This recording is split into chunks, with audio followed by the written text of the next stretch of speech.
Recording, yay! So I get a lot of questions about like, what's up with this Hebrew stuff, Nate? You're doing I see these tassels. You're a Jew now. You're doing Jew stuff. I thought you were a Christian. A lot of people don't understand like, um, how could you change your mind? You were raised in a certain faith, and now you're gonna switch over to something else, and it's not switching over. So let me break down some things for you. Let's look at Christianity as a whole, because where do we get this idea of Christianity? Because it's built on a lot of different layers. Because you got to remember who wrote this book, this Bible thing. I don't have one on me, but the Hebrews wrote it, right? And then we got this Christ character comes along, and he was also a Hebrew, right? He was from the tribe of Judah, so that's where we get Judaism from, is from the tribe of Judah. And you're like, well, I don't quite understand that. I thought they were synonymous, the Hebrew thing. Well, if you go back and you actually read the first part of the book, you understand that the northern kingdom, the other 10 tribes, were dispersed. So you just had Judah and Benjamin. And the Levites were scattered around. They had no land. So the Levites were the priests. They did not only priestly duties and temple duties, but also kind of like acted as the police force. So we had Judah remaining faithful. And they're all only ones that are left at the time of Christ when he comes back. And he himself is from Judah. So he did keep Torah. And he followed the law, as did they all tried to do. There was added laws, and what we see is him trying to explain how they should be keeping things and how they've strayed. Because we see throughout all the years since Moses first, got the Torah for them and the laws and wrote everything down for them, that they had departed and they had lost it. And sometimes, they'd find the Torah scroll in the temple and be like, oh, what are we doing? We forgot about this stuff we're supposed to be doing. We forgot about these feast days. And then they're like, well, we're gonna make all these other added laws, so we'll never mess that up again. And that's what he was kind of talking about today, because they had all these really weird laws, like, and that's even what we see in Orthodox Judaism today, is like pretty much they gotta lay in bed, don't turn the light switch on. So we got all these Hebrew writers, and then a lot of the disciples, I'm pretty sure all the disciples were of Hebrew. Some people think that there was one from each tribe. It makes sense since there's 12. And Paul himself, he was a Pharisee of Pharisees. He knew the Torah like no one else. Even a lot of times he says, I speak to those who know the law, but we don't read the law. We don't read the beginning of the book. We just assume that we know what he's talking about, even though he says, I speak to those. I'm not speaking to you, Christian man, 2,000 years later, because you're not going to understand unless you read this first. So not only we're not reading that, but we're not understanding the Hebrew thought. So what we got happening then is, because the New Testament's in Greek, and there's a reason for that, because there was a lot of prevalent Greek thought going on along at the time there. Even the word hell, that's a Greek word, and the Hebrew word is Sheol, and it means grave. So that's another thing that we kind of beat people over the head with now. It's like, you better believe in God, or you're going to go to hell. You're going to burn in eternal conscious torment if you don't believe in this God and accept this Jesus. Then you're going to go to this burning, fiery place. It's kind of like me asking a girl. I was like, hey, you want to go on a date? If you don't go on a date with me, I'm gonna beat you eternally. Sure. Date sounds nice. I don't want to get beaten eternally. I wish I'd love you for who you are, but I don't want to get beaten either. So I guess that's okay.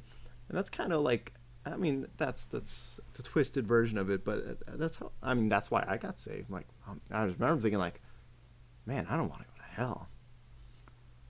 But it was never about this relationship with God and loving his word and learning about him and developing it. It was always about like, there's this God that I can ask him for whatever I want, and he's not going to send me to hell if I say this magical prayer, right? That's kind of what, if we simmer it down, that's pretty much what it is. So in a way, it's getting back to Bible basics is what I'm doing. And we have all these Hellenistic and Greek thought that is twisted into the Bible. Because after we had the destruction of the temple in 70 AD, so the Romans retook the temple because there was an abomination there. I forget exactly. I think it was an idol was set up in the temple. So the Jews retook it. It was like a 3-year siege. The Romans came back, and they were slaughtering all the Jews. They were killing everybody. And this siege was horrible too. It was women eating their children. It was bad. And they all fled We think that the Essenes were wiped out at this time. So you remember Herod the Great, who lived, I think, some think he died before Christ was born. Some think he was the Herod at that time that the Bible talks about. You gotta remember, there's lots of Herods. There's a lot of... Well, anyways, he married a Levitical priest, or a Levite. She was not a man, but I don't think the women could not be priests. Sorry. So she princess, a Levite princess, and she and so he became king, and the Essenes thought that was wrong, so they left and kind of went on their own into the wilderness, and those were where we got the Dead Sea Scrolls from. They were hiding them at the time. So a lot of things, they hid them in the caves. The Romans came through, wiped them out, and then we have Masada a couple years after fall of Jerusalem around 70 AD. And then we have a couple of the Jewish revolts at 130. So Rome at this time is not liking the Jews. They're really not. When Constantine became the first Christian emperor, he saw the sign of the sun from staring at it too long. It's stare at the sun. That's where we kind of get it from. He saw this sign. He put it on all the shields, and he adopted Christianity. But what he did was he removed anything Jewish, any of the feast days, anything Torah related. You cannot keep it, and he made an edict swearing that you would not do any of these things. So it was very anti-Semitic. It was really being beaten out of them at this time. And what he pretty much did is we're going to do Sunday worship now, because we got this Mithras religion. We're just going to combine the two. So we're going to move Sabbath. We don't want to keep that Jewish Sabbath. We're going to do it to Sunday. We're going to add these pagan holidays in there, like Easter and Ishtar and Christmas and all that. And we're just going to forget about all these feast days that have everything to do with the Bible and are very prophetic and very connected and intrinsic to the Bible, and we're going to forget about them. And I didn't know anything about these. We heard about Passover, but we never celebrate it, and we don't get the meaning there anymore, and all these other feast days. Even think about even Pentecost. It's why were all these Jews gathered? They were gathered for a feast day. They were gathered for Shavuot. That's what they were celebrating. Whew. So we got all this Hellenistic thought just imprinted on the Bible, and even people started realizing when Martin Luther is hey, we got all these, everyone's reading in Latin. They didn't even want the common man reading the Bible for himself to kind of see what it says. He just you have to be told what it says. And it's that's not true. So they broke off from the Catholic Church. We had the Reformation going on, people reevaluating what the Bible was saying all the time. But we still carried out a lot of these ideologies and these thoughts, like the Trinity and hell, and the Torah being done away with, and all these feast days being done away with, and Sabbath being done away with. So we're just gonna look at a couple of these questions here. I think he even mentioned a few of those things. So his question was 2 Peter 1:20. Knowing this first, that no prophecy of Scripture is of any private interpretation. The Bible is written to be simple, understood in its original content. Intent. I agree. So we don't need some guy's opinion from 1,000 years ago influencing. Because I mentioned Antiochus Epiphanes. I don't think he knew who that was. I think he was confused. Antiochus Epiphanes is where we get Hanukkah from, and what happened there is just another showing of how he was murdering Greeks. And then he was forcing this. I think it was Matthias was his name, and his son was Judah. Maccabees, this is where we get the Maccabees from. He was forcing this Levitical priest, to sacrifice this pig, and the priest just grabbed one of the guy's swords and fought them off and refused to do it, and they started this guerrilla warfare, and they were able to retake the temple, but there was so much death in the temple but they only had enough oil for one day, because it takes a while to make the oil and add the spices and press it and everything, because they would constantly have this oil burning in the menorah. But that oil ended up lasting for, I believe, 8 days. So it was 7 days, or maybe it was 9 days. I can't remember. We got the 8-pronged menorah, so I guess that's why. So he was Greek, killing Jews and trying to impose this Hellenistic beliefs on them. It was genocide. And then we have, like I said before, a string of constant attacks upon Jews in history. World War II even, over and over again. So the Torah and the feast days were being demonized. Even like a lot of, like, look at older Christian writings, like after Constantine, just talking about how like wicked, the synagogue of Satan over and over again. Especially at the time of Constantine. Yet Christ followed the Torah and he kept the feast days. I believe it even in the Bible mentions he walked 3 days in the rain to celebrate Hanukkah. So did all the disciples, and so did Paul, and those that were under him. So this is what we call a red flag. So they're all keeping these things. The Catholic Church, we got this Jesus character. He's portrayed, and see, they got statues of him all over the place. It says don't have idols, and we got all these statues in the church, and because that's all against Torah. Well, we can't keep this Torah because we like all this pagan worship, so we're just gonna get rid of that stuff. We're just gonna kind of make God in our own image, and it comes back to, I think we mentioned this somewhere, but it's like the golden calf. What did they do with the golden calf? And I was reading the book of Jasher, and it even made it sound like this golden calf just appeared. Like they melted down and just kind of appeared on its own. Like, oh, obviously, this is magic. This must be Yahweh who led us out of Egypt. And they worship the calf, calling it Yahweh. It's like we're reclaiming it. We're reclaiming it for Yahweh. When we say that today, and people say that to me about Christmas all the time. We're like, I'm going to reclaim it for Christ. And he says, no, you can't do that. And I think somewhat 3,000 people died as an example there to show you that it's not what you do. And you say, how could God do that? That's so wicked for him to do that. So that's another topic. So original intent. The original intent, you mean like to instruct the Hebrews? The gospel of Yeshua is referring to was the Torah, because that's all he had at the time. He wasn't referring to Matthew, Mark, Luke, and John because they weren't written yet. His disciples were still learning. They hadn't even lived their lives yet. So you think what you've been taught all your life is original, but it's distortion of the basics. It was always for the Hebrews, Yah's chosen people. So Hebrew is not something that you are born into. It's in Hebrew, I had to look this up because I was thinking about, like, what is Hebrew in Hebrew? It means to pass through a medium of water, and that's kind of where we get the idea of being reborn. So when he's talking to Nicodemus, he's talking about being reborn.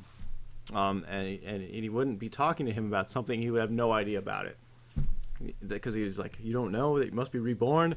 He's not just being a jerk. He's like, you should know this. It's spiritual being reborn, becoming a Hebrew through faith, just like Abraham, the father of your faith. Getting way off topic here. Chosen people. So the Hebrews were made up of the 12 tribes, because we had Jacob. Jacob's name was changed to Israel, just as Abraham's name was changed as well. Because you become a new person once you take on this faith of God. Because Jacob had his trial period of 20 years, after his trouble with Esau and his brother and the birthright and everything. Because it even shows that, like, the birthright that was meant for, it would, like it said in the birth that it would be Jacob's. But Esau, it technically should be his because he came out first. But it shows you that you're not born into that. You can't be born spiritually a Jew or a Hebrew, or spiritually you're not born a Christian. It's something you take on through faith. It's the same idea. But we try to do that. You're born, and we're going to baptize you, and then you're good now. Or same with, we'll circumcise you as the Jews. And, they taught, now you're a Jew. You're good to go. And the Bible, and especially Paul, that's what he's saying. He's like, circumcision without faith is nothing. That's what he's trying to teach. He's not saying that the law is nothing, because it's important for walking, because these are the things that God delights in. This is how he wants you to live your life. But doing them to earn salvation was never what it was about. It's about having faith in him, and then once you have faith in someone, it's like you enter in a marriage relationship. You're going to do those things that person wants you to do because you love them. And because they protect us too. It's the other side of that. So dispensationalism is the idea that we're getting rid of everything that happened in the first half of the book. It's gone now, which is another problem, because then God is changing his mind, is half the problem. It's like, oh, well, obviously this wasn't working. You guys can never keep this thing. And they say, like, oh, it was just there so they would know that they couldn't keep the law. It's just to prove that they couldn't. And now I'm going to change my mind. We're going to do it this way. It's like, well, why couldn't you do that in the first place and just change your mind there? And then why did there have to be sin if you could just change your mind? If the law is something that could be just twisted and changed, did it even need to be there if God had the ability to break his own law and change his own law? It's a big problem. And that's where a lot of atheists start popping up. Because they're like, they see this, they see all the errors, and they see all the contradictions, and it's like, yeah, I'm done with this. I'm done with this. It's too complicated. So dispensationalism is what I think complicates everything and confuses the message.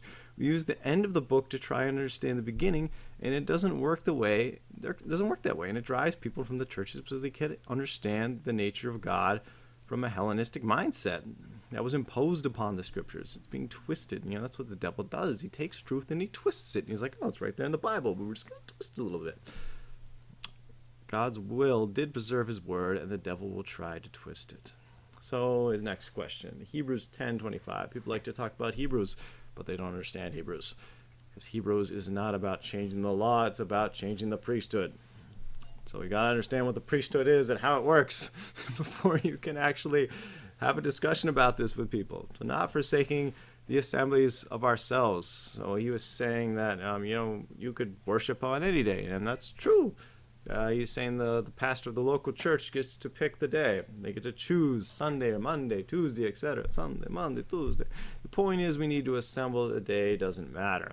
It does matter because he said it mattered. Because he said, this is my day. This is the Lord's day. It's like when you're with your wife. It's like, I know Friday's our day, but why don't we do it Tuesday? And, she's like, it's our day. You can't go drinking on our day, right? Because it matters the day. That's his day. Yeah, you can hang out with her all the other days, but that's her day, right?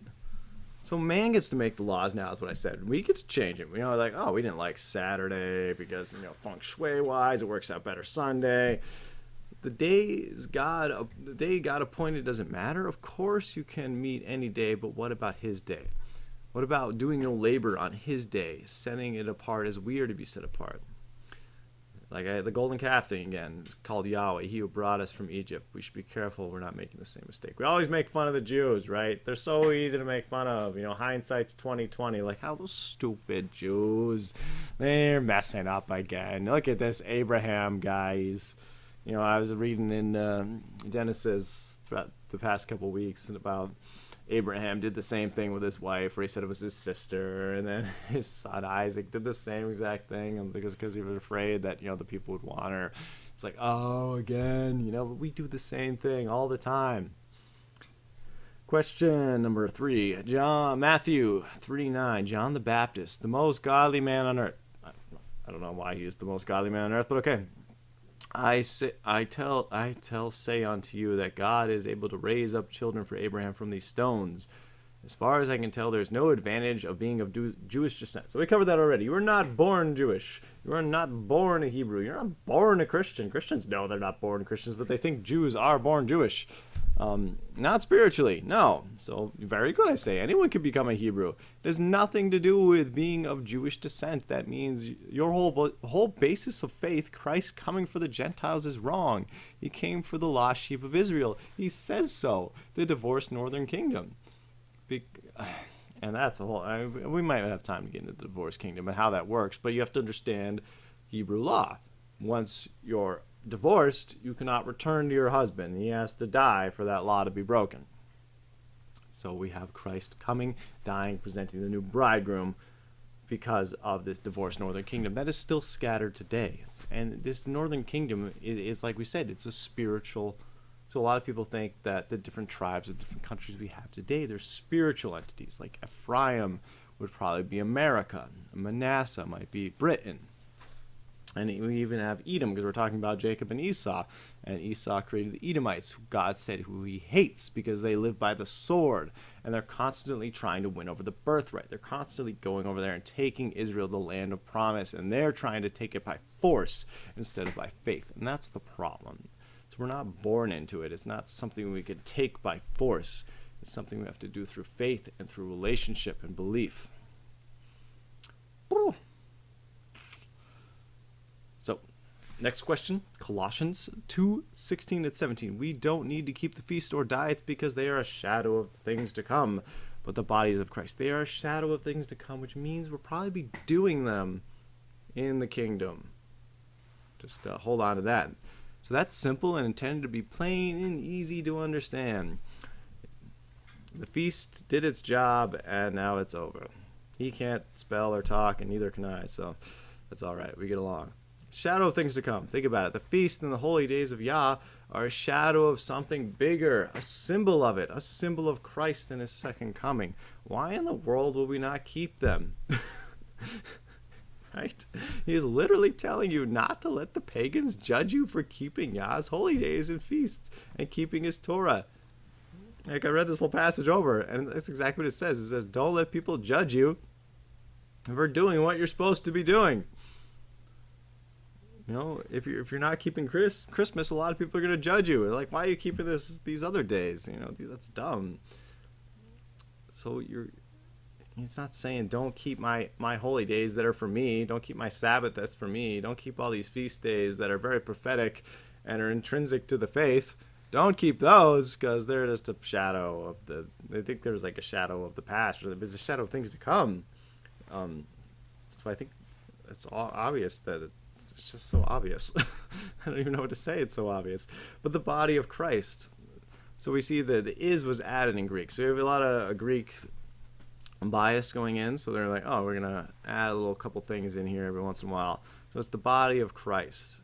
The only one who can judge you is the people of Yahweh. So it says, let no one judge you but the body of Christ. So only the people who are believers, who are Hebrews, because when you are become, whether you want to use the word Hebrew, it doesn't matter to me.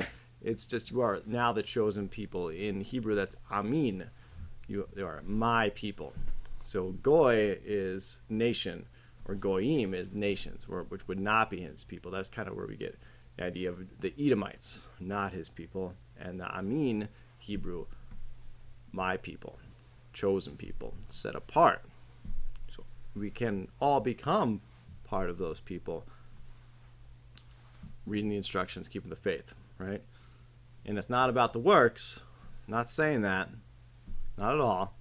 It's still about faith, but why would we not do these things that he told us to do? And he never said not to do them. He said, I came not to abolish the law. It's pretty clear, but to fulfill it. I did the law, right? I don't see how I'm complicating things there. You're complicating things. We see this again in Colossians 2:19, again referring to the body of Christ. So the crime was nailed to the cross, the decree against us, not the law. You know, he didn't come to get away with the law. He did away with the penalty of the law, which is death. The wages of sin is death, right?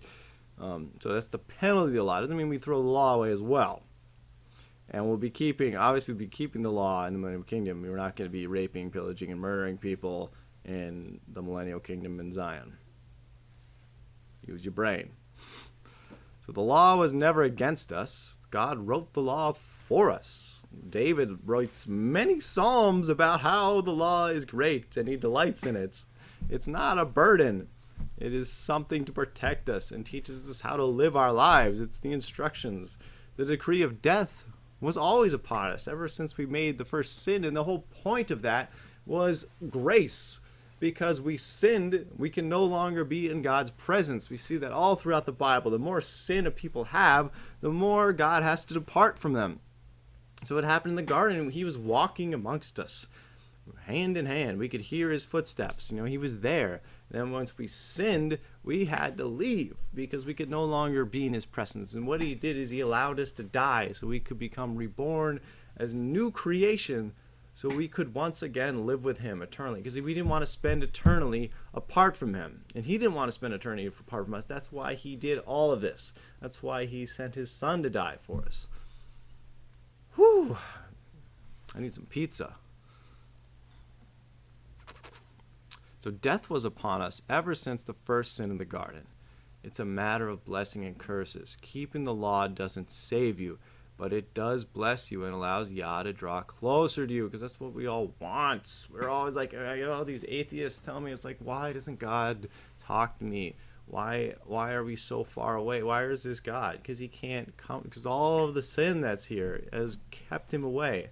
And even in Ezekiel, it talks about him departing the temple. He had to leave the temple, even his holy place, where it was his footstool, it was said, where he could actually be in the presence there. You know, it was very sacred. We would only enter the Holy Holies on the Day of Atonement once a year. We're going to go back to Hebrews because we're going to talk about the priesthood a little bit, but we'll get back to that because I just thought about that. But yeah, he had to keep departing, and then there would be patriarchs who'd come along, allow him to return, um, and Jesus himself is an extension of God. It was him coming down in diminished form. We had Moses on Mount Sinai saying, "Who can see the face of God and live?" He had to cover, it was actually with his right hand, cover Moses' face with his right hand because Moses wanted to see God's face, and he said, "I'll let you see my backside." He couldn't even see his face in dying. That's what I think actually happened in Sodom and Gomorrah when he reveals his wrath, he has to reveal himself. And they told Lot's wife not to look behind, and she did, and she looked upon God. And what takes the price? The blood takes the price. The payment is blood, so their blood, pillar of salt, dehydrated instantaneously. That's what happened. It's just a Nate theory, but you cannot see God. You cannot look upon him when you are a sinful creature. So that's what this whole Bible is about. So sin ruined the relationship and continued to force God away from us lest we be destroyed. Righteousness acts as a covering, a detergent that allows him to draw closer. Faith alone will save us, but faith without works was never true faith. If there is no fruit, we shall be cut off. And a great book, and I'm pretty sure I'm quoting it several places because my buddy Dan, Dr. Baden, wrote a book called The Deuteros Man. It's amazing. I'm reading it again because it's that good, and it's very short, simple book, right to the point. It covers a lot of these questions that people have, especially the Hebrews thing, which I'm going to talk about now because I forgot he asked about why, because Christ couldn't be a Levitical priest. He was from the tribe of Judah, so we have a change of the priesthood, which is the kind of the change of the law that people are like, oh, this change of law. But he was talking about the Melchizedekian priesthood, which he talks about there. So now he's acting as a different type of priest in heaven for us.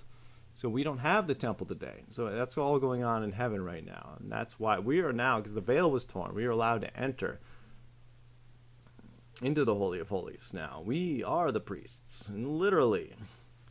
And I think the temple will be restored in the future in the millennial kingdom. Those things aren't done away with. They're just put on hold because of all the sin that was going on. And there could no longer be a temple anymore because the nations were scattered. So he's constantly doing things to fix what we have broken. And Hebrews is all about that. It's the not even like a change in the priesthood, just discussing the difference between the Melchizedekian priesthood and the Levitical priesthood. Again, Deuteros Man and Dr. Vaden, and there's just a few questions. That's all I had. But read the Bible without just try to think about where it came from. We got all these Greek and Hellenistic thoughts being imposed upon our faith. Why don't we even think like Hebrews anymore? It wouldn't make sense to understand what was going on in the Old Testament and the New Testament to have a Hebrew mindset, to think like they thought. And that's what we kind of need. We need that understanding because we can't think of it like a Greek would think of it, with all the mythologies there and the polytheism, because that's all being imposed on there, and it's ingrained and twisted and switched up. It's turned around, and we're just so backwards that we don't even recognize how simple it is. So I'm not complicating. It's super simple. Now that I see it, it's super simple. When I first got into it, I'm like, well, it is confusing. And they're like, oh no, it's simple. Like the Trinity makes sense now because there is no Trinity. That's a whole other topic. But it's just Yeshua is an extension of God. He can no longer be in His presence because we can no longer be in His presence because of our sins. So He had to extend an extension of Himself. That's all. It's not some other deity, and it's like, oh, to deny Yeshua. It's like we're not denying. We're saying He literally is God, and it's not another person. Okay, there's not 3 thrones in heaven. We're not having this Greek polytheistic worship going on. And but that's all I got there, and maybe I'll do this again. Go over some questions. That's all I got. Hope it helped.